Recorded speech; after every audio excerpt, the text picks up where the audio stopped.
इस वीडियो में फायर की मौजूदा सूरत हाल को बहुत ही तफसील से बयान किया गया है। आइंदा 10 दिन अमेरिका के लिए बहुत अहम हैं, क्योंकि आग पर काबू पाना मुश्किल होता जा रहा है। चलें उस वीडियो में बयान किए गए तज्जिए को जानते हैं। बिस्मिल्लाहिर्रहमानिर्रहीम, अस्सलाम वालेकुम। अमेरिका में आग के मामले पर सबकी नज़रें इस वक्त लॉस एंजलिस फायर डिपार्टमेंट की जानिब थी और उसके चीफ ने हाथ खड़े कर दिए हैं। उनसे पूछा गया है कि आप हमें एक टाइमलाइन दे दें कि क्या होने जा रहा है। उसने कहा कि 10 दिन तक बड़ी तबाहकुन आग आने वाली है। हम जो सोच रहे थे चीज़ें उससे ज़्यादा ख़राब हो गई हैं, हवाएं चल पड़ी हैं और अब हवाओं का जो रुख है वो इतनी खतरनाक साइड पर मुड़ गया है कि आग अब ट्रांसफर होती हुई उनको लेकर आगे जा रही है।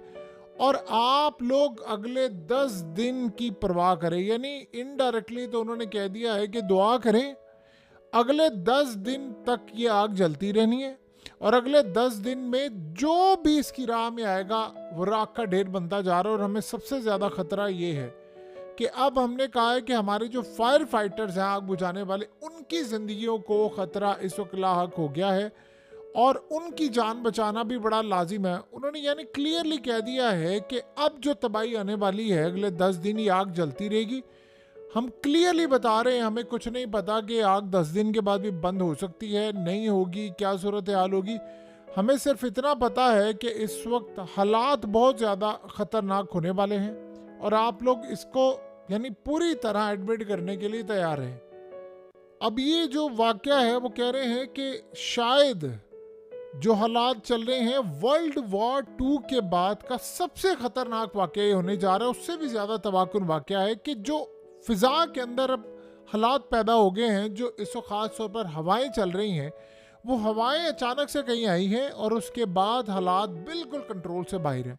और जो इस वक्त के हालात ये बता रहे हैं कि गालिबन अब अमेरिका के अंदर बड़े पैमाने पर इमरजेंसी नाफिज होने वाली है। और इन्होंने काम ये किया है कि जो फायर फाइटर्स हैं वो दूसरी यानी जो स्टेट्स के अंदर हैं या दूसरी जगहों पर हैं, उनको भी वहाँ पर अब बुलाया जा रहा है कि आप दूसरी शहरों से, दूसरी स्टेट से आएँ और आकर ये सारी की सारी आग बुझाएं। मसला सारा ये है कि हवाओं का रुख है इस वक्त बहुत ज़्यादा तेज़।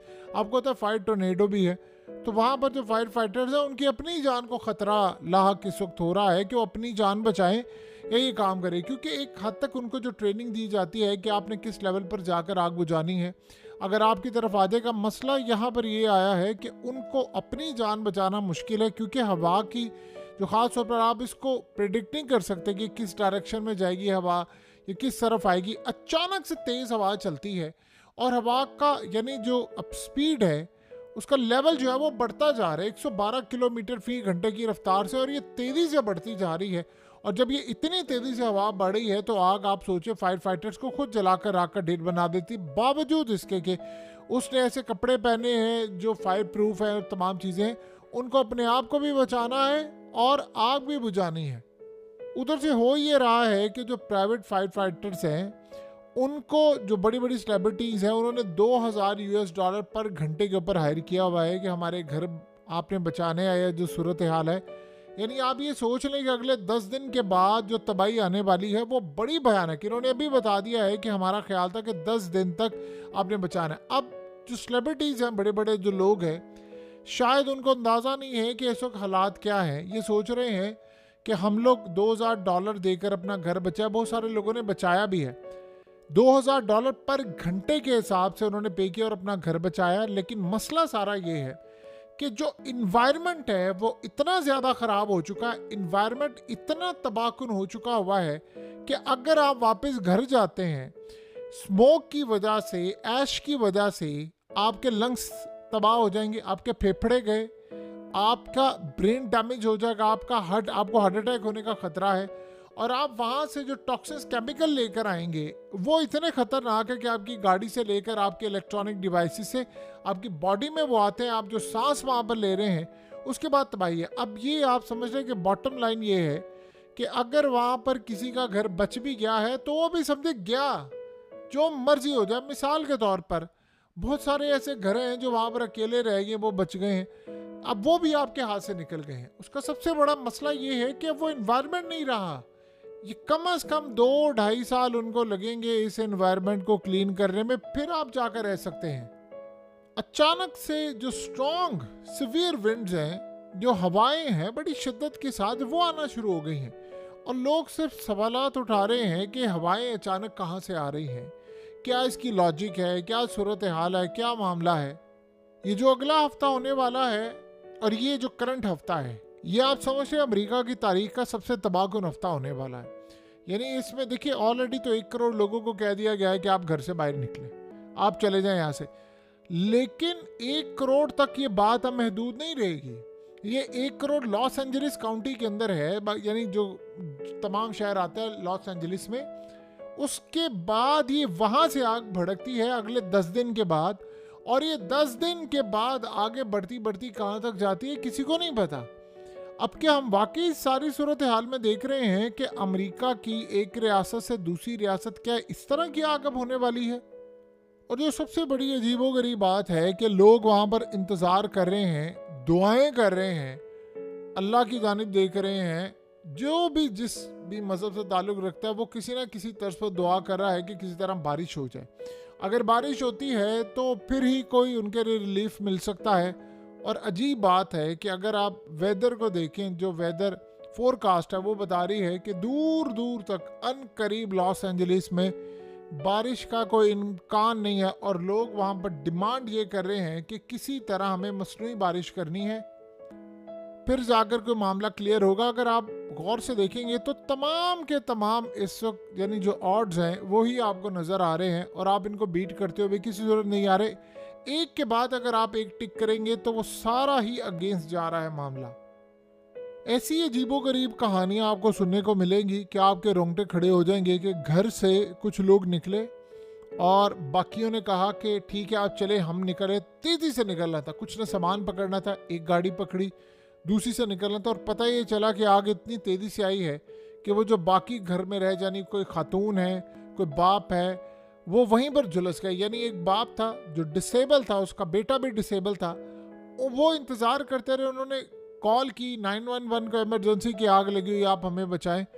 और वो कह रहे थे कि हम आ रहे हैं बस बचाने के लिए, उतनी देर में आ गए, वो बेचारे दोनों झुलस के। अब आप अंदाज़ा करें कि ऐसी ऐसी दास्तानें हैं, ऐसी ऐसी तकलीफ दे सूरत हाल है। और जो खुदा न खासा अल्लाह ना करे कि मामला बढ़ता जाए। देखिए इंसानी जान बड़ी कीमती है, बहुत ज़्यादा कीमती है। बेचारे वहाँ पर जो लोग हैं, खाली ये बात तो मामला अब अलग हो गया है। आप ये सोचें कि घर चला गया, तबाही होगी, लोग उस ट्रॉमा से बाहर नहीं निकल पा रहे। 1 करोड़ लोगों को निकलने का ऑर्डर जारी हुआ। 1 करोड़ लोग बहुत बड़ी तादाद में यानी घर से अगर निकल रहे हैं तो आप अंदाज़ा कर सकते हैं कि कितनी बड़ी तबाही है। जो अजीब सूरत हाल है कि ख़ास तौर पर सुपर स्कूपर, ये जो प्लेन था आग बुझाने वाला, इसको ड्रोन्स कैसे हिट कर रहे हैं। और वहाँ पर अब लगातार ये शिकायत आ रही है कि लोग आ रहे हैं, वो घरों को जलाते हैं, चले जाते हैं। देखिए एक तरफ हम ये ब्लेम ज़रूर कर रहे हैं कि हवाएं तेज़ चल पड़ी हैं और आंधी और ये तमाम चीज़ें इस तरह की आ रही है, नहीं सिर्फ हवाओं की तरफ। मसला सारा ये है कि जिन जगहों पर आग नहीं लगी हुई थी वहाँ पर लोग आग लगाने के लिए पहुँच कैसे रहे हैं, और पुलिस और ये बाकी डिपार्टमेंट वहाँ पर क्या कर रहा है। देखिए इस वक्त ठीक है, सब कुछ बिजी, इमरजेंसी की सूरत हाल है, लेकिन कौन लोग हैं ये? अब कुछ लोग ऐसे पकड़े गए हैं जो उन्होंने बताया है जो मैक्सिको से आए हैं और जी होमलेस थे, वो वहाँ पर पहुँचे हैं। ये बिल्कुल डिस्ट्रैक्ट किया जा रहा है। असल लोगों को पकड़वाना चाहिए और उनका पर्दा हटाना बहुत ज़रूरी है। उनके ऊपर पर्दा पड़ा रहे और आपको सामने होमलेस लोग नज़र आते हैं। देखिए ट्रम्प ने किया क्या है कि उसने फौरी तौर पर अपनी टीम को कह दिया है कि इमीडिएटली मुझे पता लगाकर ये बताओ कि आग लगने से पहले पहले ये बजट कम किसने करवाया था, फायर फाइटर्स जो हैं उनके डिपार्टमेंट में तब्दीलियाँ क्यों हुई थी, पानी की सूरत हाल कमी कैसे है, और इनिशियल जो रिस्पॉन्स आया था जब आग लगना शुरू हुई थी तो क्यों डिले किया गया इस आग को बुझाने के लिए, और करंट जो सूरत हाल है ये लोग आ कहाँ से रहे हैं जो आग लगा रहे हैं, जो क्या सूरत हाल हो रही है। अब आप ये सोचें कि एक प्रेसिडेंट आ रहा है और वो उसका प्लान ये है कि उसने आकर मेक अमेरिका ग्रेट अगेन का नारा लगाया। मसला ये है कि वो आकर अपने इश्यूज सुलझाए या क्या करे। आपने एक चीज़ सिर्फ गौर करनी है, गौर से आप समझनी है आपने, क्या ट्रंप इस सारी हालत में अभी 1 करोड़ लोगों की जिंदगी खतरे में है, उसके बाद ये 2 करोड़ हो जाए, 3 करोड़ हो जाए, आप 2-3 करोड़ लोगों की बाद में जिंदगियां बचाएंगे, या आप अमेरिका की फौज और इस्टेब्लिशमेंट के 900 अरब डॉलर के ऑडिट का कुछ करेंगे। अब आप डॉट्स कनेक्ट करते जाएं तो आपको चीज़ें पता चलती जाएंगी कि सारा कुछ ऐसा नहीं है कि हम सिर्फ कुदरत पर डाल देते हैं कि जी वैसा हुआ या फलाना हुआ। ये आग बड़ी भयानक थी और इसके असरात जो है वो बड़ी दूर तक जाने वाले हैं। सो अब आप ये सोचें कि अमेरिकी इस्टेब्लिशमेंट के लिए तो एक लॉटरी वाला सीन है कि इस वक्त मजबूरी तौर पर देखिए उन्होंने कह दिया है कि हम आग बुझाने के करीब भी नहीं है। तो इस सूरत हाल में वो सारा ध्यान जो उसका जाना था इस्टेब्लिशमेंट पर या फौज से पैसे निकलवाने का या उनके ऊपर हाथ डालने का, अब आप सोचो वो कैसे हाथ डालेगा कि उनके अपने मुल्क के अंदर ये तबाही हो गई है कि पहले आग बुझवानी है, बाकी काम बाद में होना। और आग बुझती हुई फिलहाल जिसे लॉस एंजलिस के फायर फाइटर्स डिपार्टमेंट ने कहा है दूर दूर तक हमें नजर नहीं आ रही।